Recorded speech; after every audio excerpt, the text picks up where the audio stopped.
I'm fond of saying, here's what you think's going to happen, and here's what really happens. Yeah.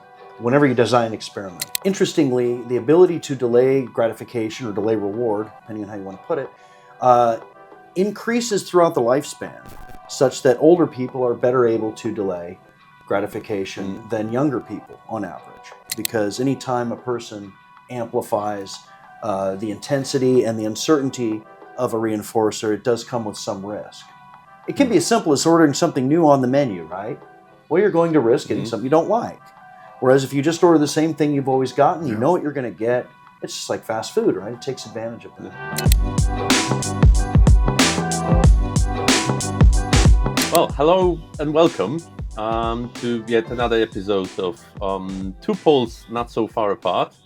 I'm actually really excited. It's a really cool episode we have today, and as always, we're trying to bring some outside knowledge and some outside view on the world of science and business mixing together. And I think we couldn't have imagined a better guest than we have today on our podcast. Jarek, I'll let you introduce our guest today. So I agree wholeheartedly that, when we talk about academia, it's actually a startup coming from the ideas that were developed in academia. Yes, we couldn't have a better guest than Dr. Brandon Oberlin. So I have known Brandon for over a decade. And at first he was like a baby, He started when I got to know him. I think you were still a student, weren't you? No, I was a postdoc. You were a postdoc, yeah. But it just started. So he started as a postdoc working in a lab. So here at Indiana University School of Medicine, this was a different building. He didn't have his own lab. He was doing experiments just, in his garage, so to say. Now, actually, we're sitting in his proper lab where he has a sound room. You can see behind us. So actually, we'll talk about that, virtual reality. This will spend some time on that, of course. But postdoc, then assistant professor, and recently promoted to associate professor with tenure. So the university will have a hard time getting rid of him because he has tenure. This is tenure system. It's still kind of tricky in the School of Medicine environment, but still it's a nice kind of well-deserved promotion. And I don't want to go too long into kind of my introduction, but I enjoy my conversations with Brandon immensely, and we have this kind of our thing, or I should say it's his thing, that he introduced me to, and it's ribs. And this is something we do every now and then. These days, unfortunately, I'm busier than usual, but we'll do it. Maybe not this month, but the next month for sure. And then maybe at the beginning even, if you can say also a bit about your hobbies, because that's also fascinating. It's not only work, it's not only the company, it's also the wonderful hobbies that you have. So without further ado, Brandon, why don't you introduce yourself? Thank you for such a kind introduction, Jarek. Great to be here with you, Jarek and Camille. Thanks for asking me. It's a real honor. So my academic journey started about 20 years ago, and I have been focusing on addiction since then from the behavioral pharmacology and animal behavior world. And I got into neuroimaging in 2010, and that's when I started human neuroimaging and human behavioral research. I was still interested in addiction and specifically behavioral economics. So how do organisms make decisions in a world of limited resources, and how is this process corrupted in addiction?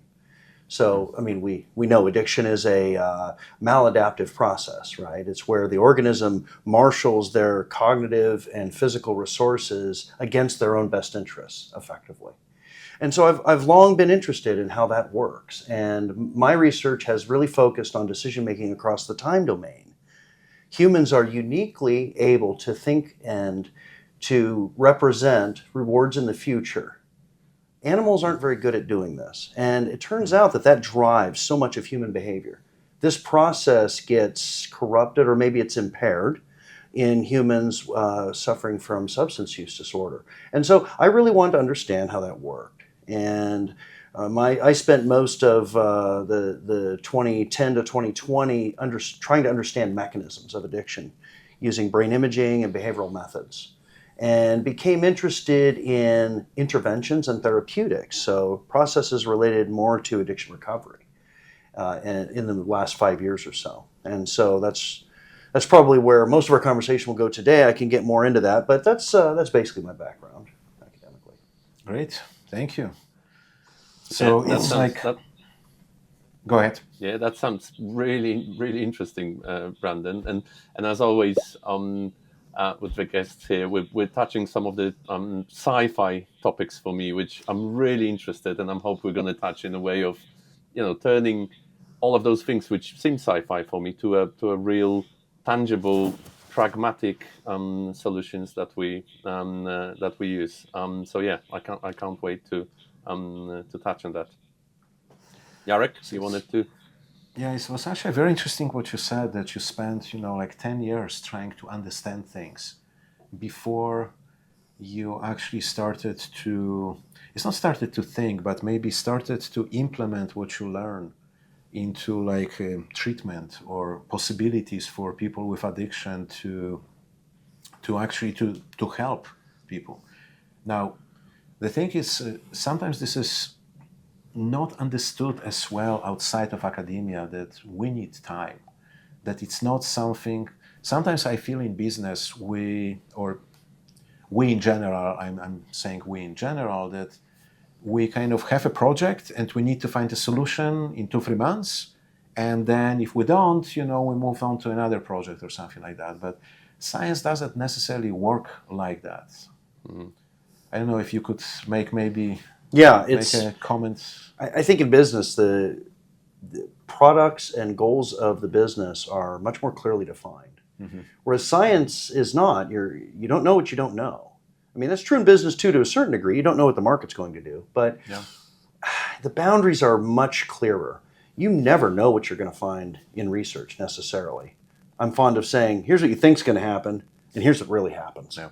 Whenever you design experiments. So the data takes you in these novel directions, and then sometimes you stumble across something where you say, wow, I never thought it was going to go here. And that's really hard to predict where that's going to happen, which is why science is just this ongoing thing. We don't understand the neurobiological basis of addiction yet. I didn't stop studying it because all the work was done, far from it. But I just got more interested in the other end of it. Fair enough. There's this the book I've read the other day. I think we had this conversation, Jarek, on how big things get done. I think that was the title of it, and there was a really insightful quote from him saying, thinking about planning, or actually trying to ask the right questions before you go to execution and you start to do. And it was planning is also progress on the project. So it's not just the execution, it's not just this, but actually taking the time to plan slow and execute fast is a really important thing also in some of the biggest things that have been done in the world. Yeah? I mean, bridges, buildings, or huge projects like that. So yeah, it is I guess, and I don't know if you agree with it as well, but it is quite important to hover around the question and spend the right time on making sure that the right question is asked. And like you said, you never finished asking it as well. You're still doing that. But Brandon, tell us, what do you do? So we've done this intro around the two worlds colliding, and how science is actually turning into something which is far more business, still with, I think, some very noble vision behind it. But tell us, what do you do? What your company does? What is the actual vision, and what's the objective of the operations you've started? Well, I can kind of start at the beginning of that story. I'll try to keep it brief, but the idea was a little bit off the wall, and it really was one of those moments that you read about in books where people had the eureka idea late in the lab one night. I was reading a paper where they talked about in the paper, they referred to a study where people interacting in virtual reality with an older version of themselves increase their ability to delay reward. In other words, to increase their preference for delayed rewards. And so, sorry to interrupt you here. Can you explain a bit about the delayed reward? yeah, sure. And stop me if I use any jargon. I get so lost in my own world sometimes. Yeah, so one of the tasks that we like to do that I've been focused on for a long time really asks for a person, you can do it in animals too, preference between a smaller immediate reward and a larger delayed reward. And without getting into the details of it too much, the relative preference for the delayed reward gives you an index of how much a person's decision making is biased towards the immediate or towards the delayed.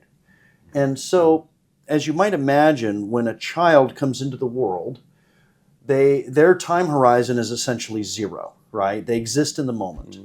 And as a baby turns into a toddler and turns into a small child, their time horizon starts getting a little bit longer. They start understanding the idea that, oh, later this afternoon, some stuff is going to happen. Some may be good, some may be bad. But still, a child can't think 5 years into the future, a child that age. But by the time a child has entered adolescence, they have a pretty good idea that there is going to be a future, even though you might not guess it sometimes based on behavior.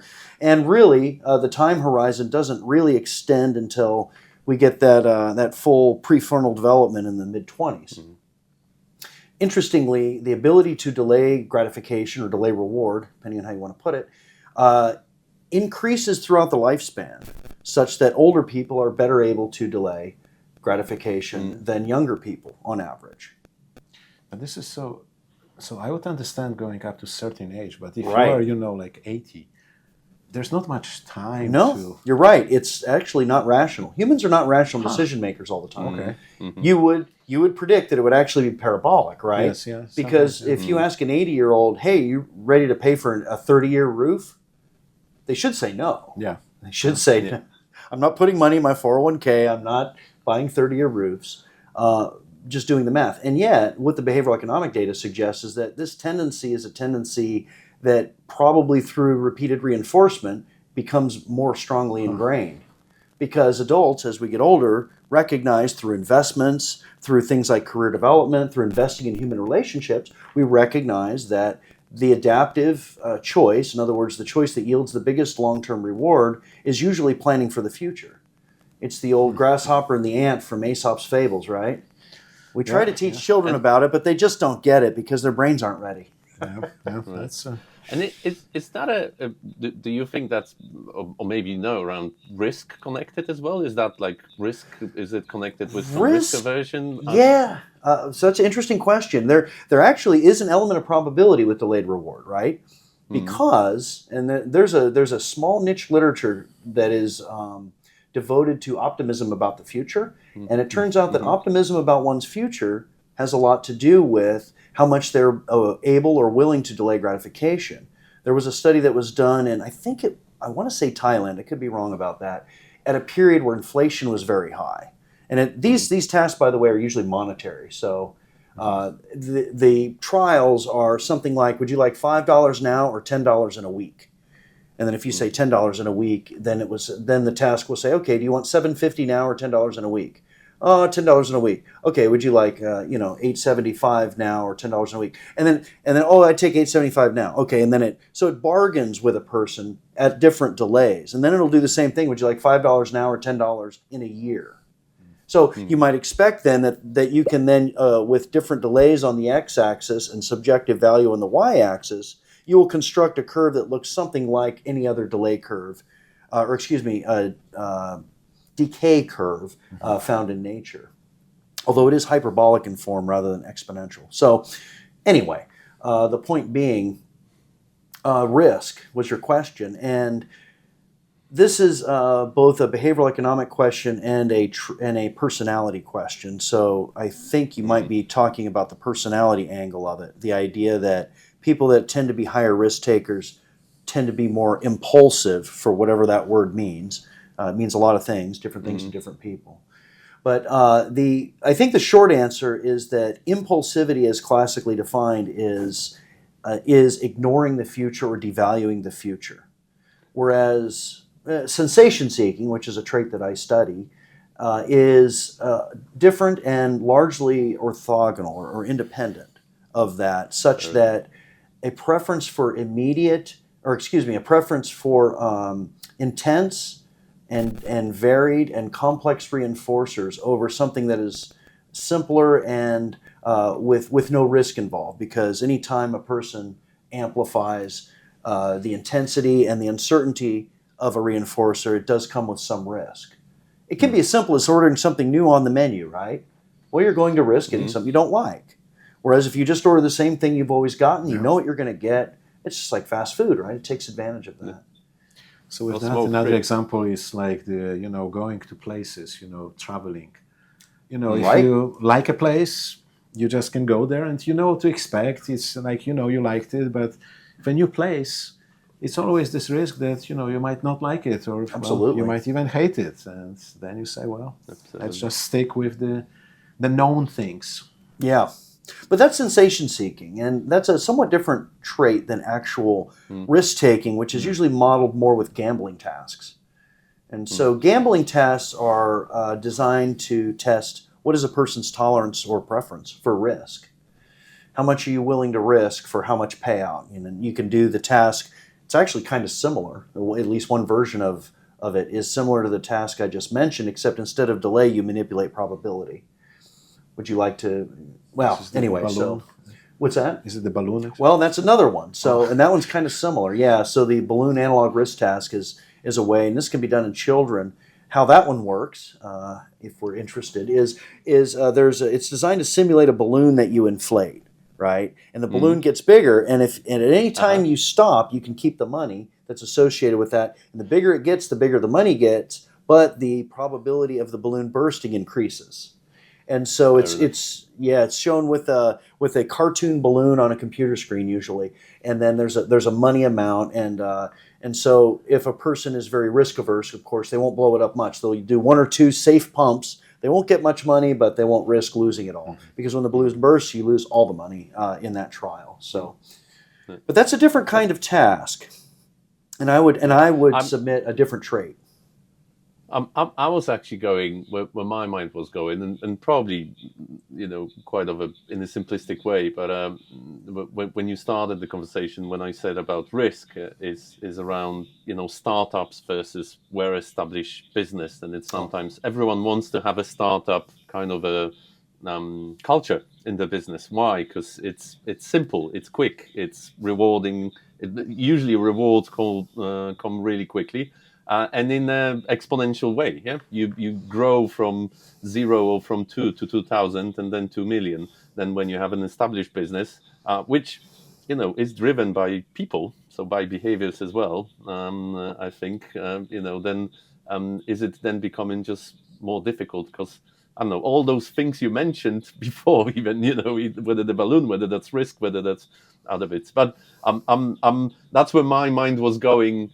When you just mentioned around that, when we growing older, it's just we tend to what's the right term to it? Delay gratification, or tend towards the delayed gratification. But anyway, coming back to the actual thing. So you were actually it was denied in a lab. Then you read a paper. Yeah, got a little off track there, huh? So I read this paper, and it was about immersive virtual reality, which is something I wasn't that familiar with. I had used it before, and I actually have a headset here. For anyone unfamiliar, it's immersive virtual reality is not a Zoom call. People talk about that being virtual. That's not what we're talking about. We're talking about something where your entire visual field and optimally your auditory inputs are completely controlled by the computer, such that when I move my head, my vestibular system knows that my head moves this way, and the visual display matches that. And there are several systems in the brain that sync those two things. And when they are synced, the brain says, you're in reality. Now, it's not reality because it's a cartoon, it's a digital representation. It's not. But it feels like reality, and that thing is called presence. Anyway, I had experienced that once in a demonstration, and I was quite taken with the technology, and I thought, wow, this is very powerful. this is very different than any other kind of computer game that I've done because it takes advantage of this feature of the nervous system. Now, that was in my mind. I had experienced that several years earlier before I read this paper. And I read this paper, and it was about interacting with an aged version of oneself. And I thought, wow, with presence, that might be a very powerful experience. And that got me to thinking about, I wonder if this has been done in the context of addiction and addiction recovery. And I poked around in the literature a little bit, and I didn't really see anything about it. And so launched a pilot study to look at this. Now, in my study, we did 2 different futures. And in the end, we built a present self into it, too, to act as a little bit of a, let's say, a tour guide. But we have 2 different futures, and they're designed to be plausible futures. And so the idea is a person in early recovery is at a very high-risk time period, right? Addiction recovery represents a huge risk of relapse, 50% plus in the first 6 months, generally. And so what that means is a return to a disorder that is progressive and often fatal. So this is a pretty serious thing. What we'd like to do is preserve recovery. We'd like to have people have more success in their recoveries. And so I wondered if virtual reality might be powerful enough to do that by introducing people to expand their time horizons, by introducing people to their future selves. Can we increase that time horizon, for which there's considerable evidence in the scientific literature is a problem for people with addictions? So that's how the pilot study got started, and that really is the beginning of the company. And this was 2020? This was, we actually started the pilot study, the idea was in late 2017, and we started doing the piloting in 2018. And I got a little bit of university funds for a pilot, and we started with that. And then eventually that turned into NIH funding once we had some reasonably good results. And so let's see, the NIH grants came through in 2022.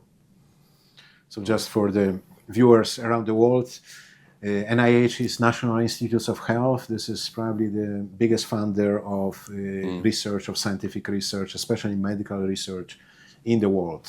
That's so, and also getting such awards, getting such grants from NIH. This is both its money for research, its resources for research, but also that's kind of shows that the person who actually receives those awards is a serious researcher, that this is not, this NIH doesn't throw money just at anything. It's, they want to support research that might result either in treatment or in understanding of different conditions, yes. Yeah, we had to produce decent preliminary data to secure funding. That's what that 2-year lag is. Okay.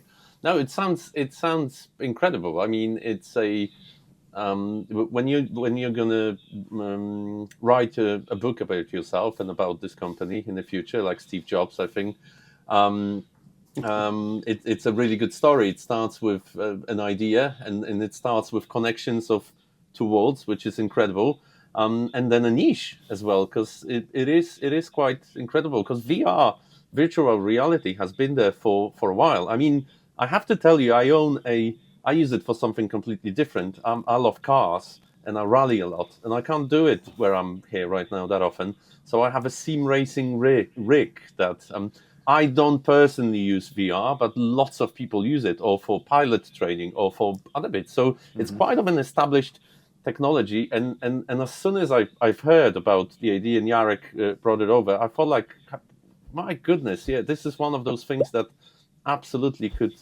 bring so much value and so much good things to it. But when you say we got to the fund, you moved from the sort of a pilot stage into more of the funding. So I'm guessing you had some good results from the pilot elements. It sort of approved it has the potential to work. Yeah. So initially we did an open label trial, which is to say that it was not a randomized control trial with a control group. We did all our analyses within subject, and that is between comparing subjects before and after, and then at 30 days later. So it was really a feasibility and a proof of concept to see could we do this thing, because we were trying to put together voice cloning, We were assembling a wide range, and my VR developer would have to talk about this, but a wide range of digital tools in order to create this experience. So I got introduced to a VR developer when I had the idea, and I went to him and I said, here's my vision. Can we actually build this? I mean, is this realistic? I don't know anything about building VR technology.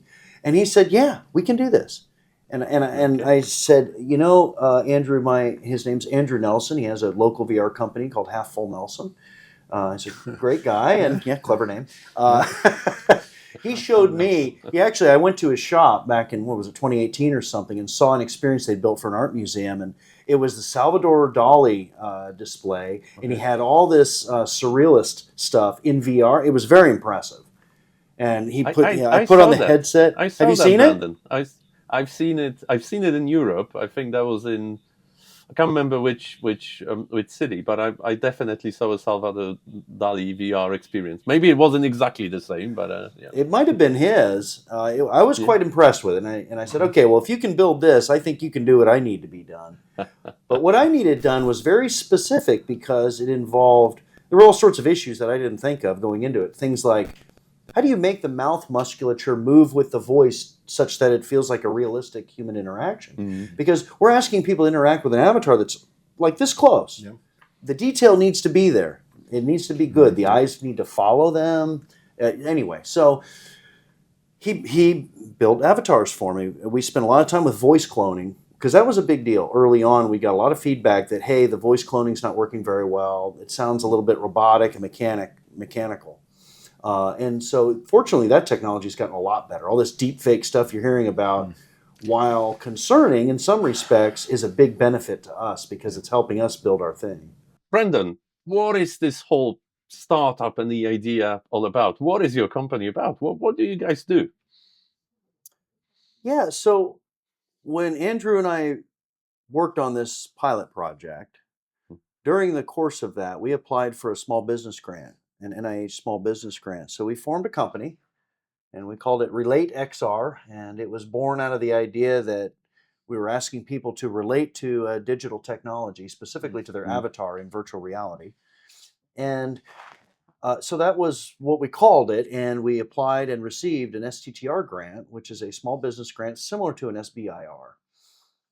And the work was done in my lab, and Andrew would build the avatars. And so we would take high-resolution photos and voice recordings, and we have a custom script that is built out that is personalized, where the avatar uses their name, talks about the name of their loved ones and things that matter to them.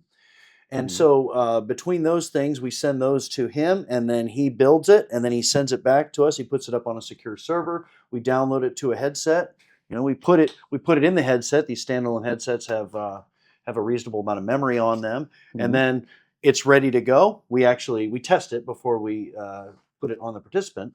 But then once we decide that it looks good, then we schedule them to come in, and then we do the experience. So we do several different kinds of tasks before the experience and then after the experience. And then for two of the studies, we have a 6-month follow-up. So we have a 30-day follow-up in all of them, and then we have a 6-month follow-up. Obviously, we're very interested in drug use outcomes. That's a major part of it. But we're also looking at intervening variables like potential markers of mechanisms. So changes in behavior, changes in self-reported self-efficacy or focus on their own future, things like that. So we're trying to get any clues we can as to what sorts of mechanisms that we might be changing in the brain regarding how people make decisions across the time domain. And of course, how that might relate to drug use. So again, these are people in early recovery, first year. And we recruit at local treatment centers and at local sober living houses and places like that. These are people who are actively involved in a recovery of some sort. We have tested opioid use disorder, stimulant use disorder, alcohol use disorder, and in reality, most of our participants have multiple use disorders in parallel. So in any case, so the company started with receiving that grant, but at that time it really just existed on paper. And so at that point, we continued doing the studies, collecting the data. Of course, it always goes more slowly than you think it will, so it took longer than we thought. And but during the course of this, we really got interested in how do we build this out as a company? What are we doing? in terms of, how is this going to work as a company? Because ultimately the dream was we wanted to develop a product to deliver to treatment centers or people in recovery or, the world. I had a Very I nice. had a subject, in a research participant early on in the pilot, and he was just effusive about the experience after he had it. He said, actually, there's a TV interview with him that we did a couple years ago, but he said, "Man, this thing's amazing. You've got to bring it to the world." And I said, "Well, we're trying, man. We're trying to get NIH to pay for some more studies, but right now I don't have any external funding." And what he said always stuck with me. I've repeated the story many times, but uh, he said, "Well, listen, I'm from the streets. I don't trust Mhm. anybody." He said, "I don't Mhm. trust cops. I don't trust counselors. I don't trust probation officers. I don't trust other people on the street." He goes, "The only person I trust is me." He said, "But you've got me giving me good advice, and I can listen to that." And he was, by the way, last I knew, he was still clean and sober, had a job, Mhm. um, had gotten married, or he was in a relationship, had a child on the way, building a family life. I mean, it was really a success story. This was, I think, 2 years later. So, I mean, it was great to see that. We did that follow up with him, but he really brought up some important points, that the idea of the self, right? Now, I went into this with the idea of the future, right? But he highlighted an aspect of it that I hadn't considered as much, which was the therapeutic alliance that one can create with oneself rather than an external therapist. And there's been a little bit of work done on this in various contexts. But in any case, getting back to the company, so we tried to develop the company. Well, we didn't try. We brought on a new person, a young entrepreneur. His name's Izzy Branham, and he's now our CEO. And we Mhm. are all three equal partners now. And he has done a Mhm. considerable amount of work in the business development end of it. He and I did a pitch competition a couple years ago for the Innovation and Commercialization Office, and they had a panel. It was very much a Shark Tank Uh-huh.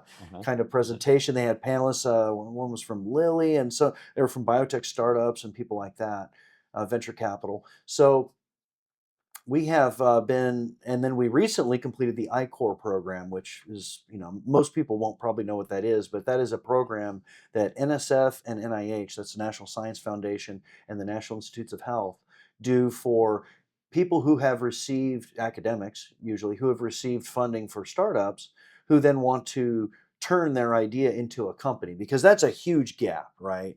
Mhm. Lots of people have ideas, Yeah. but Yes. how do you Yes. For turn that example, into a company? for a podcast, Or Yeah. ideas are like elbows. Everyone has them. So Yeah. I Yeah. think that's how it goes. That's the And expression. so Okay. the idea, and that was a great program, by the way. I thought it was very well run, very thoughtfully designed. And one of the things they had us do, which was a very useful exercise, was interview 100 people in our industry. And this was Okay. everyone from treatment providers to psychiatrists to people in long-term recovery. So these would be more like end users. And people involved in the supply chain and the reimbursement, so insurance people. So we interviewed people all over the country, in person, on Zoom, by phone, any way we could, and we documented what they said. We asked very specific, targeted questions, and we learned a lot about the appetite for this kind of technology. And we Mhm. also learned about reimbursement pathways, which is a big deal, right? Mm. How's this going to get paid for? I mean, we can build it, but if nobody can pay for it, it doesn't really matter. And so we had to come up with a realistic pricing structure, and fortunately there now is a reimbursement pathway, what's called a HCPCS code, that can be used for medical billing. So our big next step will be to receive FDA clearance. We have an Okay. FDA breakthrough device application under review right now, which is part of the pre-sub process. And it's not clearance, but it will allow us to have communication with the FDA. And the reason I'm talking about this is because the business hinges on the ability to get reimbursed. Yes. Yeah. People can't pay, doesn't really matter. Yeah. And so when I think about your clients, so obviously you've got, can I call them patients? So the Sure. actual people who receive the treatment, or, or Right. or or actually are part of the treatment and receiving. But are your clients is that a product that could be offered to a wider public, or is it more in a controlled way for like a clinic, or it needs to be part of a a bigger sort of a controlled process of rehabilitation? Right. So B2B versus business to end user kind of Yeah. question, right? Okay. Because in a treatment center, the end user is really the indirect end user in a sense, because we're actually selling it to the treatment center, and in a sense, we're actually selling it to the insurance provider. We have to convince them Mm, that it'll That's save them money. mm, that's the also the US kind of bent on that. That it's kind of how such a thing can be sold. It's really you have to convince the insurance companies. Yes, That's that's right. yeah. okay.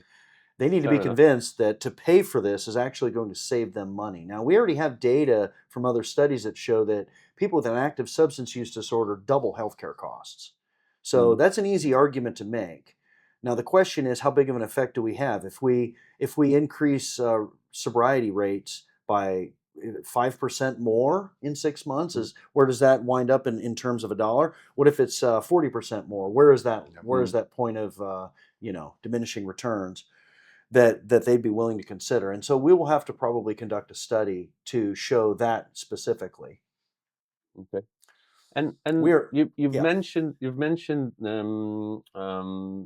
data gathering is the main point or the first step. So when you have a individual coming in, you said you've actually I think make them talk about certain elements or ask specific questions. So I'm guessing the data or the actual experience, as you call it, which I'm thinking is the main sort of a product or the main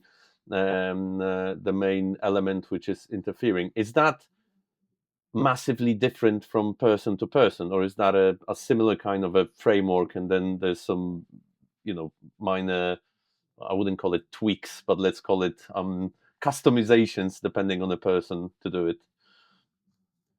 Let me make sure I'm understanding your question. Are you Yeah. asking how different is the experience for each person Yes. that we build? Good question. We Yeah. have taken quite a bit of effort to make it as standardized as possible. So, whenever you're thinking about something like this, maximizing personalization, and this is similar to the ecological validity idea of how similar to the real world is an Mm, experiment, or is in this case an intervention, versus how standardized do you make it, and therefore readily comparable, right? And so we want to make it personalized. Obviously it's important, well, maybe it's not obvious, but to us it's important to make it personalized so that it can have a deep emotional and transformative impact. That's the idea. And to do that, it's got to be personal. That's the whole mm, point. However, if we make it too personal, then we wander away from a standardization such that each person is getting their own experience and they can't really be compared readily. So we're trying to thread that needle in a way that we can say this is a standardized experience, but it's a personalized standardized experience. mm. And that way, right now, we have randomized controls, and we can say these are the people that get the intervention that is mostly standardized, and then these are the people that get the control that is highly standardized. That's easy to standardize. Think of it as a placebo. This is a digital placebo, if you will. Okay. And of course, Fair the enough. FDA and anyone else that's evaluating efficacy is going to want to see a comparison with a control group. Now, we haven't published those data yet because Mm, those studies are ongoing. They're still in process. But thus far, we have a nice effect compared to the control group. And these are, by the way, randomly assigned. I am blind to the assignment. And our placebo is basically it's a similar experience that the people get when they go into VR and they interact with their future self, except they go into the VR environment, which is a city park. And actually, this bench that's behind us is the bench they sit on. And there's a digital okay. bench in the city park that looks just like that, and it's in exactly the same place. So when we have them Okay. sit down on the bench, it's a real metal bench. I got that at Home Depot. So they're a big VR supplier. Yes. Anyway, yeah. So ultimately, we have to convincingly demonstrate efficacy first. Publish that. That's going to be a big first step, and then we need to work with the FDA to develop a trial that they will be satisfied with for clearance, and then also in the process of that, hopefully, be able to show too that insurance companies will save money by prescribing such a thing. So that's where the value proposition is.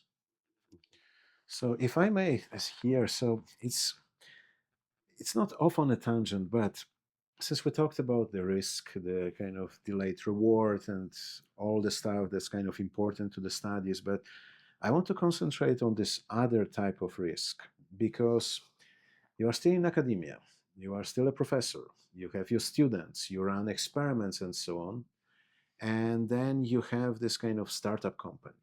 Now, there's a lot of risk in, it's not only it's time, it's money, it's effort. Yeah, so this is one of those things where I wouldn't call it colliding, academia and business colliding, but in a sense, it's of course it's connected. But how do you?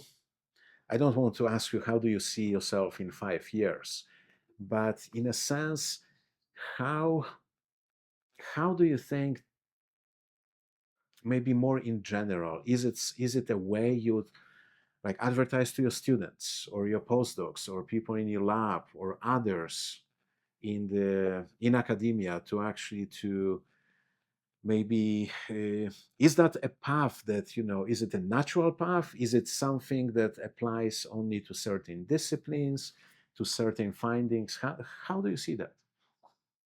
That's a big question with a lot of Yeah, different it's a answers, but I think the way I would answer it is that, first of all, I would say that on average, I believe most academics in the fields I'm familiar with are pretty risk averse as a personality, right? Academia is seen as a pretty safe path, whereas your average entrepreneur usually has an appetite for risk, right? You just about have to, right? You're going to go all in. You're going to bet everything on this idea that has a 90% failure rate, or something like that. You have to have a tolerance for risk to be in business, and certainly for like a tech startup, that's on the far. That's like a restaurant or something level of risk. Maybe worse. I don't know. I don't know the numbers, but but I would say the personality of the average academic does not really lend itself well to that. However, there is risk in science too, right? And I talked to a senior professor years ago when I was just a post-bac, and he told me his philosophy, which I thought was really interesting. And he said, listen, and he was very well funded and very senior at that time. So he'd been successful. And his strategy was basically, I do something like 75 to 90% of my experiments are simply extensions of things that I've already done. They're pretty safe. It's not anything wacky, and it's not anything that's going to be questioned too much. And then I devote maybe 10 to 25% on something that's kind of out there, but I can afford to lose if it goes nowhere, right? And it's sort of like an investment strategy when somebody's a little older, where you might invest mostly in just safe stuff, right? S&P 500 and bonds, and then just a little bit on Bitcoin or tech stocks or something like that. So the black swan idea. Black swan idea. So black swan idea is that it's like, yeah, majority of the stuff is kind of it's safe, but so what you were saying about Bitcoin, this might collapse completely or might go up, Right. so for me, coming from kind of statistics, is the variability of that is huge, but you can have huge gains. Right. Well, and that's what keeps everyone in the game, right? Yeah. A little bit like gambling, in a sense. Yeah. Nobody would gamble if there wasn't a huge payoff, and we all know that. Unfortunately, for every Amazon and Nvidia, there are 20 other companies that are worth zero today. Yep. So, Right. but science is like that too, right? And I guess, I mean, if I can be wax philosophical a little bit, isn't life like that a little bit? To have a little bit of high risk activities in one's life to keep it interesting, but mostly we stick with things that are pretty reliable and safe, I would say. So, I think the way people live, this is an intuitive way to structure. Now, where that balance is a little different for everybody.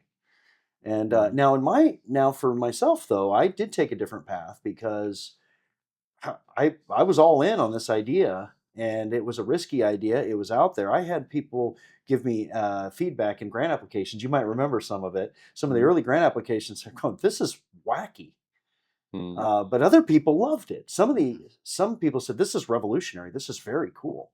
I love stuff like this." So this is, I mean, now when you're playing in the margins, you're getting into this territory where people love it or hate it, but it's risky.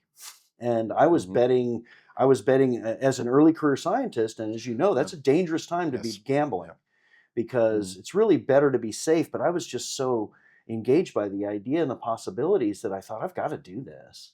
I've got to try it. I had some other things that were better developed ideas, and in fact, what I initially proposed to do as a young assistant professor, and I actually didn't do those things because in favor of this idea. Those things were an extension of my earlier work and would have been safer. It was more behavioral tasks and imaging and really just kind of an extension of stuff I had been doing.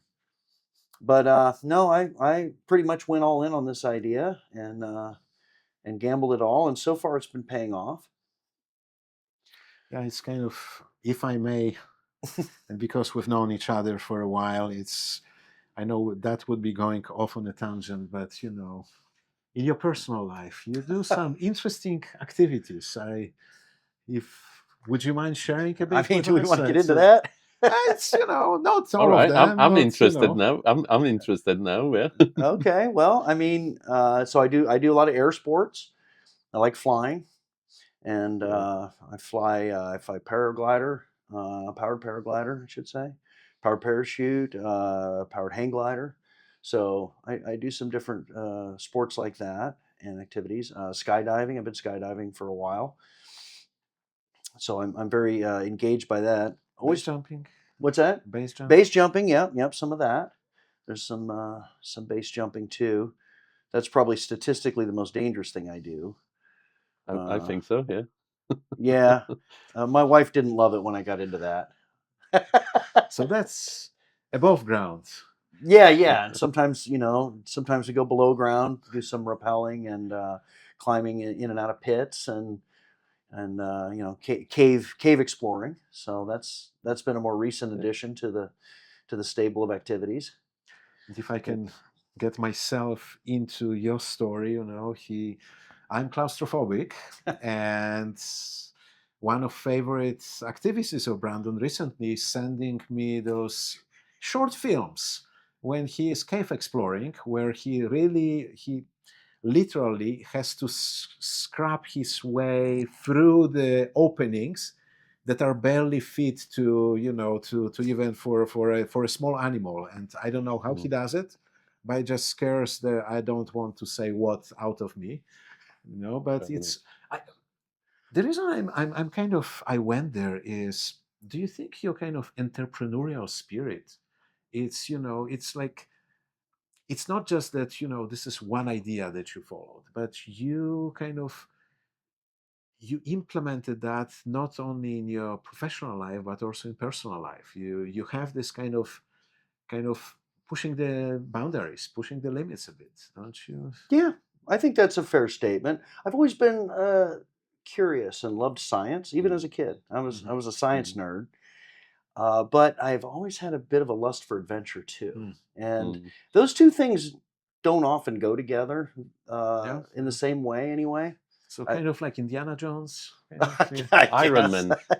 I think that's a Tony Stark vibe, isn't it, Yeah, Tony Brandon? Yeah. Stark, yeah. Tony Stark. Yeah.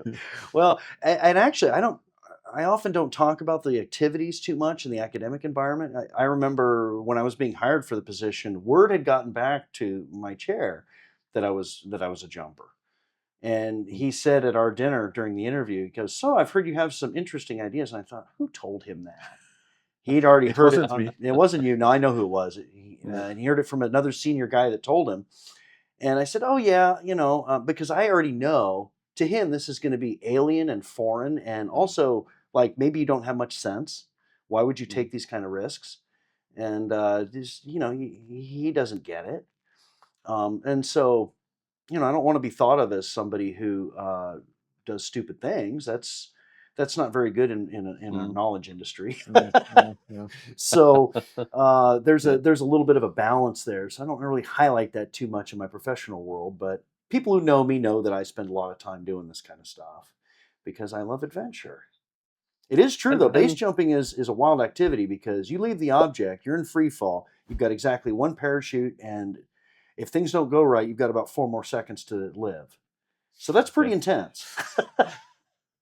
But I mean it sort of paints a perfect picture for me for linking all of the things that you actually do in academics and how you taken a bit of a leap of faith or a base jump into a thing that you believed That's in, you have excellent. passion about, and it's something that may or may not work, and also it's a bit of a delayed gratitude as well, isn't it? Because you won't get, with startups and business like that, it's not something you get so quickly. So I'm seriously impressed, Brandon, and it all makes sense right now, when you talk about it. And I have to say, the more you talk about, the more you're describing the actual product that you're doing.